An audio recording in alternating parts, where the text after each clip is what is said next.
Welcome back to the Forensic Detailing channel, guys. Don't forget to hit the subscribe button and the bell button and check out Patreon and our training and all the other good stuff that we always plug at the start of the videos. Today, we're talking about wool pads. Wool. It's a bit of a stigma and a scare around, using this for guys at home. And today we're going to talk about price, sizes, why use wool, priming wool. What the hell? My writing is terrible. Priming wool pads, using wool pads on rotary, DA, forced rotation, and cleaning wool pads. So it's like an everything you need to know about wool pads. What wool pads are we going to be talking about in this video? We're going to be talking about the Rupes ones that came out relatively new, a year or two old, I think now. That came out in our DA kits as well, but I believe you can use them on all sorts of machines. Why wouldn't you? And these work well on DA and rotary. We'll talk about that in a second. Now, to understand the pad range, the most recent iteration of Rupes' pad range in their DA line, the DA kit line, well, there you have it really in front of me. The most aggressive, the next most aggressive kind of, the blue wool, blue foam, yellow wool, yellow foam, a bit discoloured, it's got some other product in it, and then their white out and out finishing foam. So why do you have foam and wool? Well, historically, wool is there to cut very aggressively, and foam is more there to finish out the paint and remove any of the marring that the wool pad puts into the paintwork. Okay, so historically cut, historically finish. Now, that adage to me seems to be true, that the wool pad is still the best option to go to if you're maximising cut. So, John, what's the point of this foam cut, high cutting coarse pad in the Rupes line? Well, the difference between wool and foam is the downside of a heavy wool cutting pad is it will leave more hazing, or fine marring that looks like a white kind of, you're looking for that true black clarity. And this will leave perhaps some fine little whiteness to the panel. Haze. In fact, we measured it on the gloss meter. This cutting blue pad from Rupes will leave a lot less haze than the wool pad. However, this wool pad cuts a lot more aggressively than this pad, in my opinion. Well, from the testing, I think that's kind of a given. So what's the point of this, John? Just throw it in the bin. Well, no, because sometimes when you're in a rush and you're trying to cut the paint quite hard and work quite aggressively, get pressure in there, use quite aggressive compounds, and you've got limited time to finish out the car, if you miss any bits when you're finishing and you're turbo finishing, you might leave a little patch of hazy paint. So sometimes if you don't, the blue cut could be a good option for you, okay? Because you're less likely to see these patches that you miss. That's my thinking anyway. Now, we talked about historically that wool pads are better for cutting. So why have we got a mid-range wool pad? Well, because this is a more aggressive wool and this is a finer, softer wool, which doesn't introduce as much haze, anywhere near as much haze. I think it had 2 units of haze, where 0 is perfect. And I think this might have had 17 units of haze. It's all in my Rupes DA comparison, which is really useful information on the differences between these pads, okay? So this pad down here, you could single stage with 2 units of haze your eye is not going to see, okay? But, so you would pick the wool single stage when you want to maximise cut, because there is a big difference between the cutting capability of these pads, the yellow foam and the yellow wool. This yellow wool can probably keep up with this, or might even cut better than that. So this is a remarkable pad for single staging. Okay, and it can give you a good level of finish. On really soft paints, like my test panel, there is a slight difference. So you got the option of the foam, okay? But the best, a lot of times, especially on hard paintwork and older paintwork that's covered in scratches, the best option is going to be the most aggressive, followed by the least aggressive, okay? So like your highest, biggest cutting thing with the best refining thing, okay? There's a slight exception to that if you can't get it all out in one and you're running out of time, you only got time to cut and single finish, you might cut and single finish with the yellow foam to just work a little bit of cut while you're finishing out at the same time with a finer cut compound or a finishing compound. You could even double up with these, but I would say that and that is a better combo, or that and that typically, okay? So I think you get the idea, guys. You get the idea now on wool and why it's useful. And I'm telling you, there is a big difference in cut with wool. There is a big difference. Now, for me at home, I'm not usually under time pressure, so I don't really need wool pads. Talked about this before, same as microfiber pads. I also find microfiber pads really flatten out. You know, they really flatten out and gum up with the compound and go completely flat, and you're trying to ruffle them up when you clean them out and then go again and they're completely flat again. This does flatten out, but it seems to, I'll show you later on, it brushes up and fluffs up again for the next set, and it's quite good. Okay, so that's a lot of introduction about wool.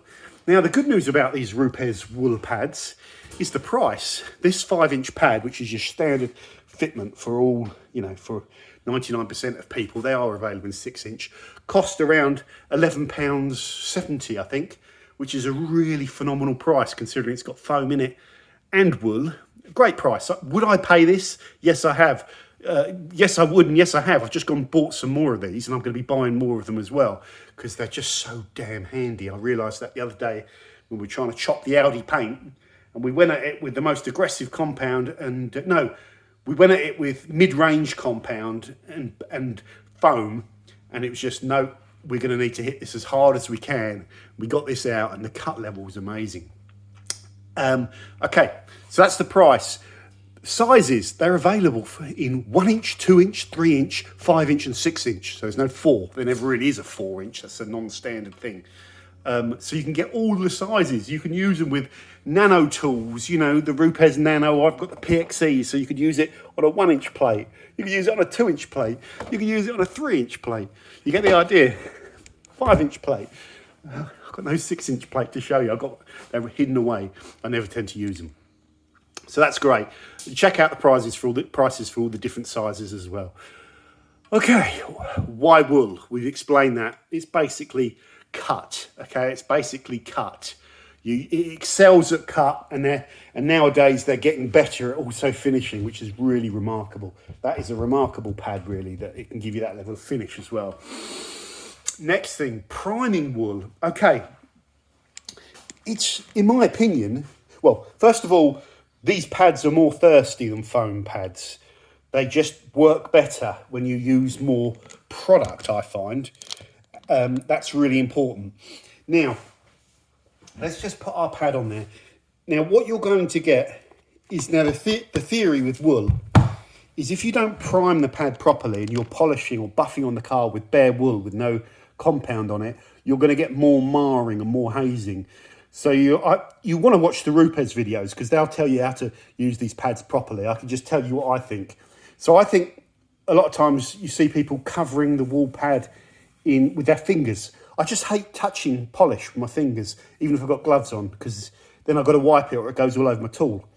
So I'm not too worried about priming this pad that well. All I'm going to say, I'm going to show you it now, so it doesn't shake your product off. It's just use quite a lot of product.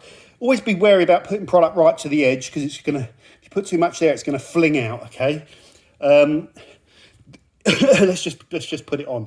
And I'm just going to put, I'm just going to put a line, come on, there we go, quite a thick line of polish that way, and then quite a thick line of polish that way, okay?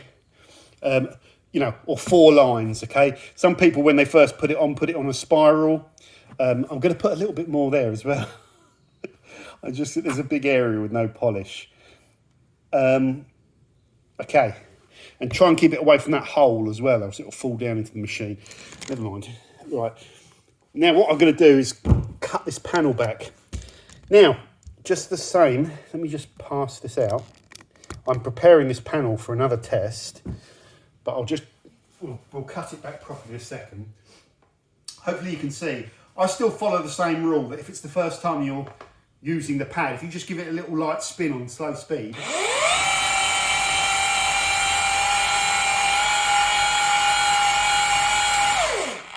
you've kind of primed the pad now.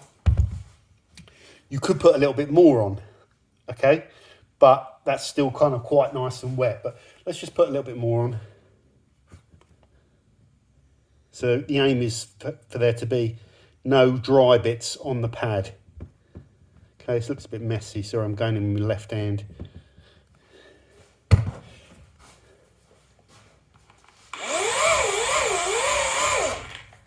So we're well primed now, and if we weren't primed, we might be putting a bit more hazing in, but you're going to always need to finish this out, and it's only going to be unprimed for your first set, so I wouldn't worry too much about it.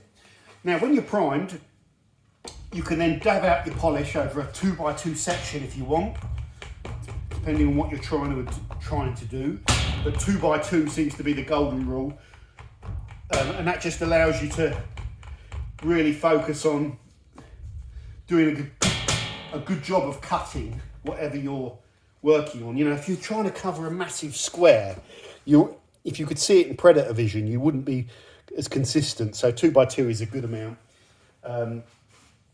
Yes, you can spread your polish like you do with foam. So we can do that. We're on speed 1.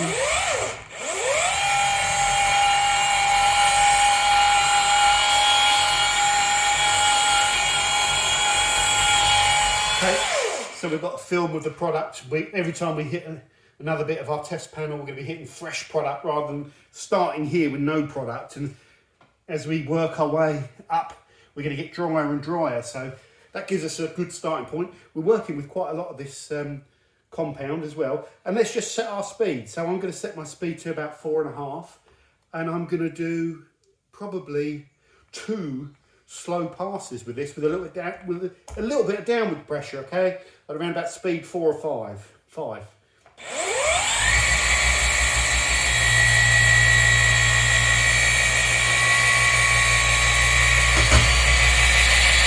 Panel flexes a bit.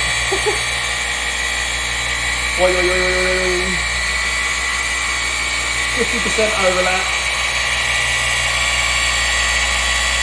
I'm not pushing in as hard as I normally would do.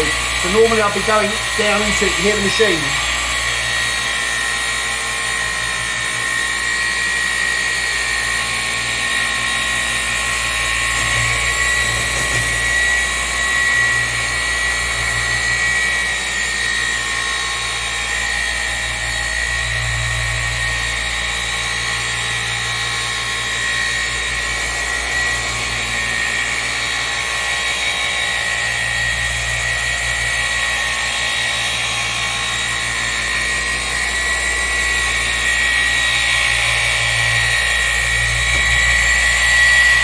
Okay, I'll keep going.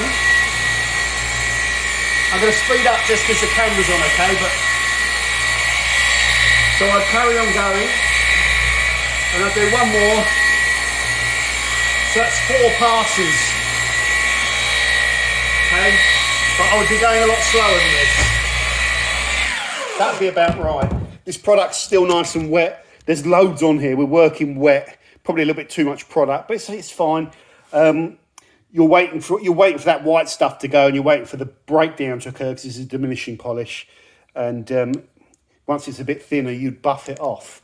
Okay, we've sped up a little bit, so let's buff this off the panel. Working little small circles. I'm not doing this towel's got a little bit of cleanser fluid on it, so it's a little bit wet. So you'd buff off. Let's give it the flick. Oh, I've messed up my flick, never mind. Right, I'm doing the claw grip for time. And then you could just put a bit of panel wipe on and then go over it again with a clean cloth if you want to inspect it. What you'll have here is a little bit of hazing. Okay? In fact, we can just get a light on this. We haven't buffed it very well, but can you just see some hazing there? That's machine marring.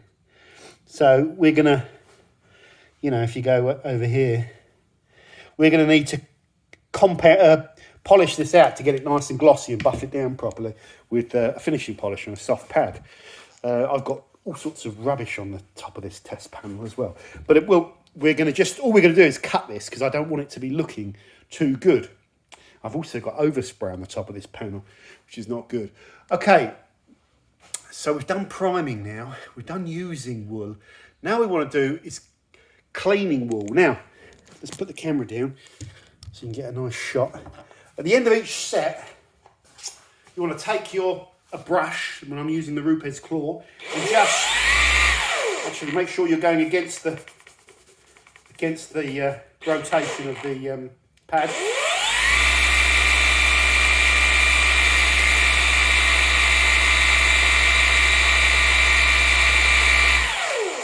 And that just ruffles up the wool, so it's all nice and up in the air again and ready to be used for the next set.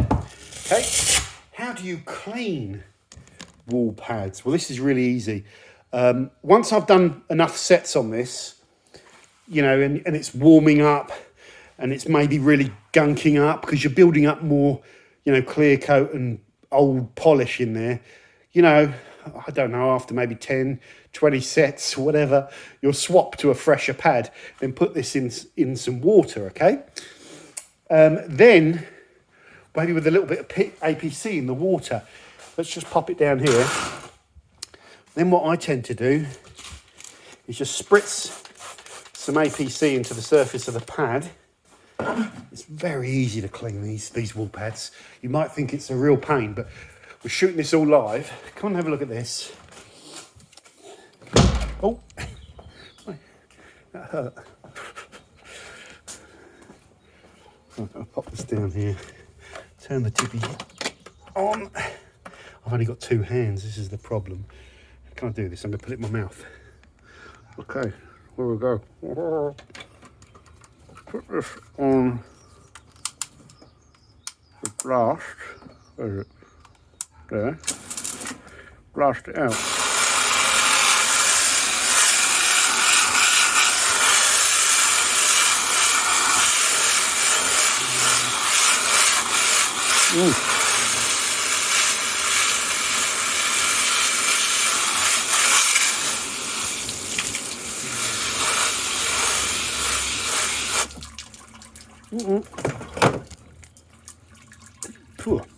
Look how clean that is.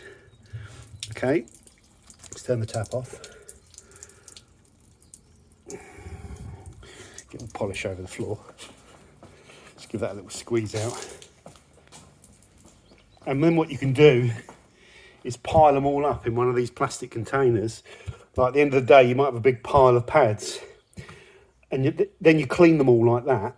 So they're just, all the polish is flushed out and they're clean, it's just wet. And then what I do is put them in on a spin cycle. Don't wash them in the washing machine because you'll fill it up with all this dead polish and you'll smell it and it will stink and it's bad for your washing machine. But it's just water. So I put it in the washing machine on a spin cycle and it spins it and it gets all the water out of the pad. If you need to use this pad straight away, get a clean microfiber towel, wrap it, sandwich it in there and press it down and the microfiber will suck all the water out and you can press it. Works better on foam, as I've talked about. But there you go, that's a clean pad. Let's close the door. You will actually find in reality managing those pads and cleaning them is not much different to microfiber. Dry cough, sorry. Now when you're using them on rotary at high speed, you can introduce a little bit of heat. Even though wool generally is better for heat, the foam will rub more on the panel and heat up and degrade more. Wool will actually keep the heat down, but when you use it on the rotary, you are still going to generate more heat. You're going to whip the abrasives a bit more, and there is, you know, historically you can dust up more with wool on a rotary. On forced rotation and dual action, just seems to be great. The dusting, it just seems to contain it within the wool even better. And they're just really fantastic pads, guys. And I think they are so good, they fall into that category of must try. As with everything, you'll get people that are favouring other things, including me. You know, I haven't used wool for a long time, but especially if you're a professional doing this, this is The blue and the yellow, I think, are must-have products. Even if they're not Rupes ones, you should have wool in your arsenal because of the amount of time it's going to save you when you really need to cut hard paintwork. You might decide that you can get away without the yellow one because you're trying to cut costs, and you could just have the blue one in your arsenal when you need to maximise cut. And I went through that thought process, and I thought, no, I want that as well because these are really good, really good. So I've bought 3 more of these, I think, 3 more of these, and I'm just waiting for Imran to restock, and I'm going to buy the 3-inch ones so that I can cut on the mini as well more. So it does get, when you're buying loads of pads, unfortunately it gets expensive, but they're tools, and it's what I like to spend my money on. So there you go, guys. We have covered price, sizes, why wool, priming, using wool, cleaning wool, why not to use wool, because certain circumstances where the foam equivalents might be more suitable for the job in hand, especially when there's finishing required, or less hazing when you cut, so that if you have to finish quickly and you miss a bit, you won't see the hazing. So that's all of the reasons I can think of. Thank you for watching. Let me know what your preference is. The only ones that I have never been turned to is microfiber. I know lots of people love microfiber. I can't get on with it, but I've not explored it that much. So I'll try and explore it more on the channel. But every time I've explored it, I find it gums up too much on me. Don't know. So yeah, maybe it's just a case of exploring it more, because the theory should be good that the microfiber probably cuts more as well, and they've got great microfiber finishing and all that sort of stuff. But I don't know. I just think this is pretty hard to beat, this wool stuff. Really impressed. So take care, guys. Let me know in the comments what you think. I'm repeating myself. Why do I never want to hang up the call? I love talking to you. I'm hanging up. No, you hang up. No, you hang up. Bye. Doug.